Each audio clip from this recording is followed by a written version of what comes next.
semuanya, selamat datang di podcast Inside DLM. Perkenalkan, saya Zai yang akan memandu podcast kali ini.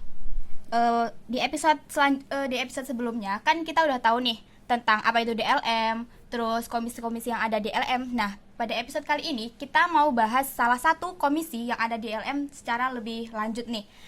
Mungkin kita langsung aja ya perkenalan sama narasumber kita. Silakan Kak, kenalan. Halo, perkenalkan aku Iza dan aku sebagai ketua komisi internal.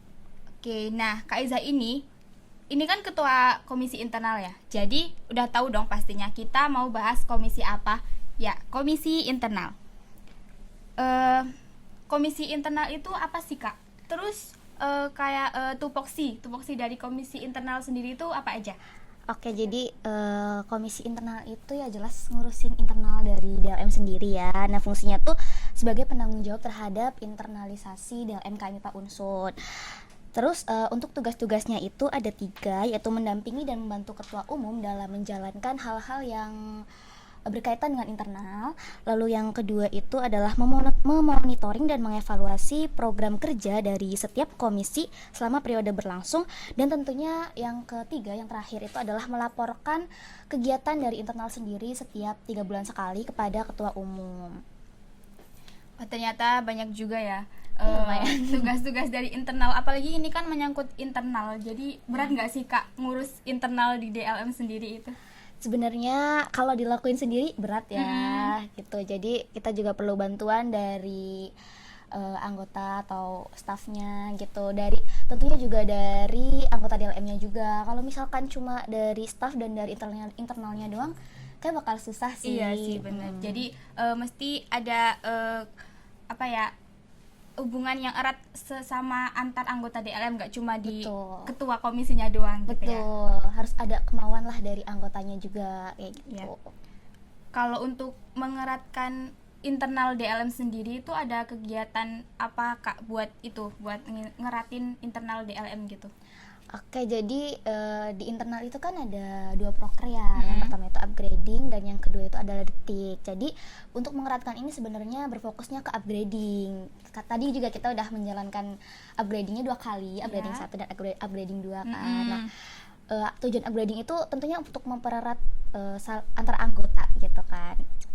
Terus kalau untuk detik itu sendiri adalah untuk menjalankan tugas pokok yang kedua itu, yang untuk mengevaluasi dan memonitoring segala proker dari komisi-komisi yang lain supaya agar memastikan kalau misalkan semuanya tuh aman kayak gitu atau terkendali dan tidak ada masalah untuk setiap komisinya kayak gitu. Dari yang aku tangkap nih Kak, upgrading tuh kan biasanya kayak udah tertata gitu ya, udah terkonsep gitu. Nah, ada nggak sih kegiatan yang di luar upgrading itu, kayak misal makan bareng, bakar-bakar atau kegiatan lain gitu?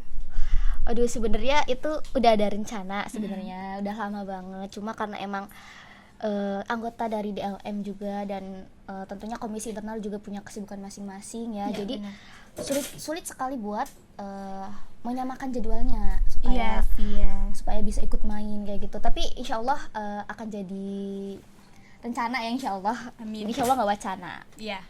Kapan-kapan lah ya Kak. Ini buat kegiatan di luar upgrading gitu buat. Siap. Iya, ini. Aman lah itu. Yang penting ada waktu dulu. Iya, benar. Terus kakak kan ketua komisi internal nih. Nah, gimana sih pengalaman kakak selama gabung di DLM? Sebelumnya kalau boleh tahu, ini gabung DLM berapa periode? Udah? Aku 2 periode. 2 periode? Yeah. Wah, kayaknya asik banget ya di DLM sampai ketagihan 2 periode. Asik banget dong, udah santai banget kan. 2 periode itu di internal semua Kak? Enggak, periode pertama aku di pengawasan. Oh, jadi nih kakak kan yang periode pertama udah di pengawasan, terus kedua jadi ketua komisi internal. Iya. Nah, gimana sih rasanya kakak gabung di DLM selama 2 periode itu, dan mungkin plus minusnya sekarang jadi ketua komisi internal gitu? Enaknya sih karena banyak ketemu orang, banyak menjalin relasi, terus juga mengisi waktu luang gitu kan. Iya. Tapi kalau minusnya ya tentu aja kita harus bisa manajemen waktu, nggak semuanya harus kuliah gitu kan, kita harus melaksanakan proker, menjalankan proker kayak gitu. Dan itu mungkin buat yang pemula kayak aku waktu periode pertama itu emang sangat susah sekali gitu. Tapi kalau misalnya kita dijalanin dengan enjoy ya it's okay aja. Iya, bener sih. Jadi apapun ininya harus dijalani dengan enjoy biar kita juga menikmati. Iya. Ya kan? Terus tadi kan kakak juga bilang terkait manajemen waktu. Menurut kakak sendiri, manajemen waktu yang baik antara akademik sama kegiatan organisasi itu gimana sih kak? Oke, jadi seperti yang kita tahu ya, kalau misalkan kegiatan itu pasti udah ada jadwalnya tersendiri, udah terstruktur kan. Nah, usahakan untuk tugas-tugas akademik itu kita langsung kerjakan gitu. Jangan mepet deadline, karena takutnya nanti ketika mepet deadline itu nanti bakal ada proker yang bentrok. Iya, Kan itu bener juga banget. tanggung jawab kita kan. Nah, gitu. Jadi usahakan kalau misalkan ada yang bisa dikerjain sekarang, kerjain sekarang kayak gitu sih.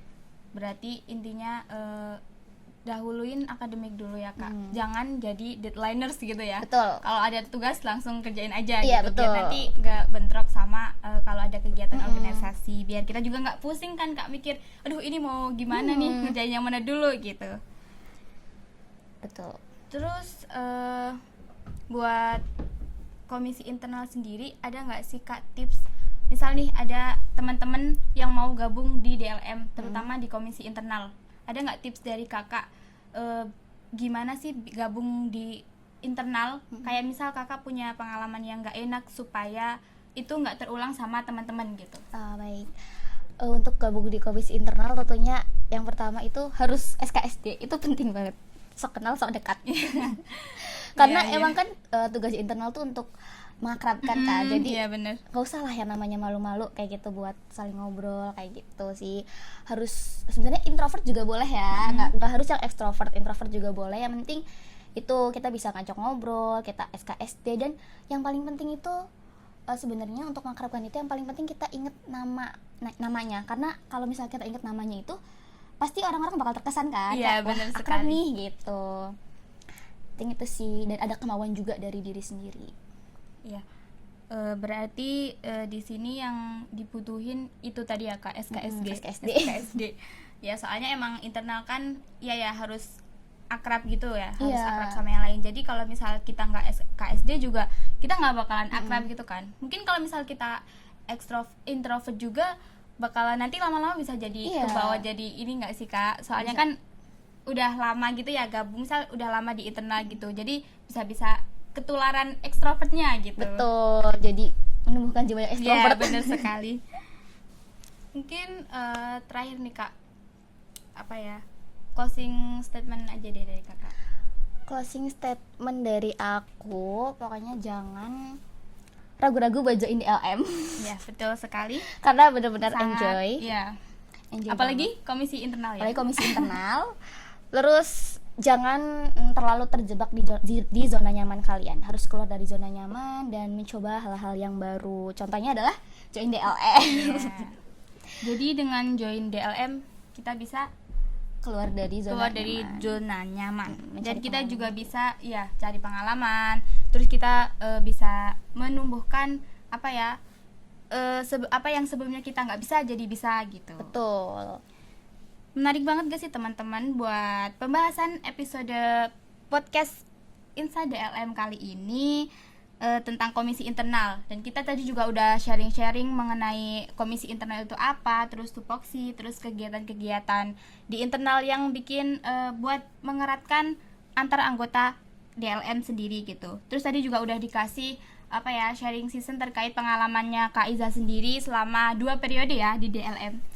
Kayaknya sangat asik banget di DLM sampai Kak Iza aja 2 periode gitu. Nah mungkin itu aja ya Kak. Terima kasih sudah meluangkan waktunya buat jadi narasumber di podcast Inside DLM kali ini. Semoga diskusi kita kali ini bisa jadi pengetahuan buat teman-teman yang mau mengetahui lebih banyak tentang DLM, terutama komisi internal gitu. Sampai jumpa di podcast Inside DLM episode selanjutnya. Jangan lupa untuk selalu berpartisipasi aktif dalam kegiatan kemahasiswaan. Sampai jumpa.